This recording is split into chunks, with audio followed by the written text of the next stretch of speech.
Twitter की दुनिया already बड़ी छोटी है और अगर उस छोटी दुनिया के अंदर उन लिमिटेड फॉलोअर्स तक आपका पैगाम सही तरीके तक नहीं पहुंच रहा या आपके पैगाम का कोई असर नहीं, तो कोई फ़ायदा नहीं ट्विटर को यूज़ करने का। अब जो क्लाइंट आपको फ्रीलांसिंग दुनिया के अंदर प्रोजेक्ट देगा, उसके अंदर चाहेगा ये कि जो भी आप ट्वीट कर रहे हैं वो उसके फॉलोअर्स तक बिल्कुल ठीक तरीके से पहुंचे और उसका असर हो।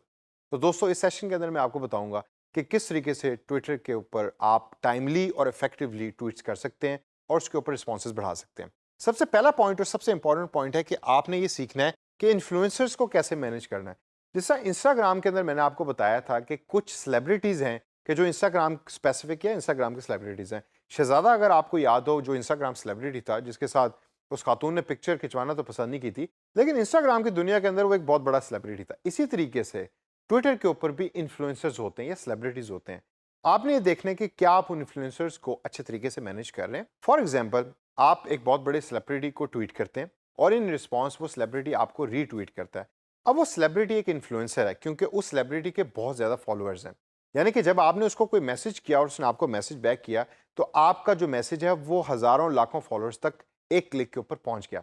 तो आपने ये चीज़ जहन में रखनी है कि जब आपको रीट्वीट वापस होती है तो उसको किस तरीके से मैनेज करना है। कि आपने वापस कोई जवाब देना है, उस जवाब को देने का कोई फ़ायदा होगा, या उन तमाम लोगों तक आप जो सेलिब्रिटी के साथ अटैच हैं अपना मजीद पैगाम कैसे पहुंचा सकते हैं, इसको मैनेज करना सबसे ज़्यादा ज़रूरी है एक इफेक्टिव ट्वीटिंग के लिए। इससे आगे चलें तो अगला पॉइंट है एनालाइज योर ट्वीट्स का। ये बहुत ज़्यादा ज़रूरी है। जैसा फेसबुक और इंस्टाग्राम में आप रेगुलरली देख रहे होते हैं कि कितने लाइक आए, कितनी पोस्ट आई, इस तरह ट्विटर के ऊपर भी देखिए कि क्या आपको ट्वीट्स रिसीव हो रही हैं, लोग आपको रिप्लाई कर रहे हैं या मेंशन कर रहे हैं। अगर वो नहीं कर रहे तो इसका मतलब है कि आपकी ट्वीटिंग इज़ नॉट इफेक्टिव। तो उसको इफेक्टिव बनाना, उसके कंटेंट को स्ट्रॉन्ग बनाना बहुत ज़्यादा ज़रूरी हो जाता है। इससे अगला पॉइंट है use the content that can go viral या use tweets that can go viral. Viral का मतलब दोबारा मैं आपको एक्सप्लेन करूं, viral is just like a virus, it's an online virus. आप एक कंटेंट को शेयर करते हैं, लोग उसको पसंद करते हैं, वो फिर आगे से आगे, आगे से आगे कम टाइम के अंदर कॉन्टिन्यूसली शेयर होने लग जाता है। अक्सर ग्लोबल ट्रेंड्स आपने ट्विटर के ऊपर देखे होंगे कि वो बड़ी तेजी से आग की तरह फैलते हैं। क्यों? क्योंकि लोग उसकी न्यूज़ को पढ़ना चाहते हैं।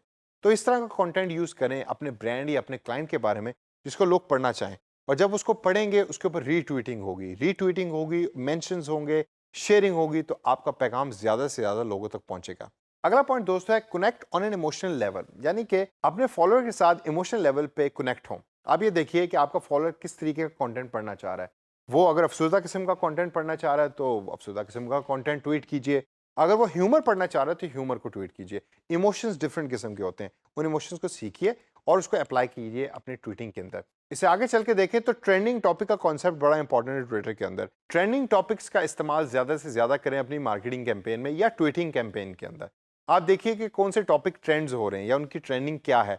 अगर कोई हॉट टॉपिक है और आपका ब्रांड उस टॉपिक के रिलेटेड है तो उसका फ़ायदा उठाइए और ज़्यादा से ज़्यादा लोगों तक हैशटैग उस ट्रेंड को यूज़ करके अपना पैगाम पहुंचाइए। इसके बाद अपने उन टाइम्स को देखिए जिसके ऊपर आप ट्वीट कर रहे हैं। अगर आप ऐसा टाइम यूज़ कर रहे हैं जिसके अंदर लोग अवेलेबल नहीं है, यानी कि ज़्यादातर रीट्वीटिंग नहीं हो रही, इसका मतलब ये है कि आप टाइम सही सेलेक्ट नहीं कर रहे। तो वो टाइम देखिए कि जिसके अंदर आपका फॉलोअर या यूज़र बैठा है, उस टाइम को यूज़ करके ट्वीट कीजिए।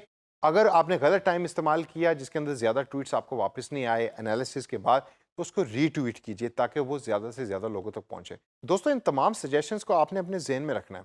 एक अच्छा ट्विटर मार्केटिंग वाला बनने के लिए ये ज़रूरी है कि आप इन तमाम सजेशंस को यूज़ करें अपनी रोज़मर्रा मार्केटिंग कैंपेन्स के अंदर। जैसा मैंने पहले भी बताया कि ट्विटर की दुनिया ऑलरेडी बड़ी छोटी है और छोटी दुनिया को अट्रैक्ट करने के लिए आपका कंटेंट बड़ा इंटरेस्टिंग होना चाहिए और स्ट्रॉन्ग होना चाहिए। इन सजेशंस को यूज़ कीजिए और एक अच्छा फ्रीलांसर बनिए ट्विटर की दुनिया में।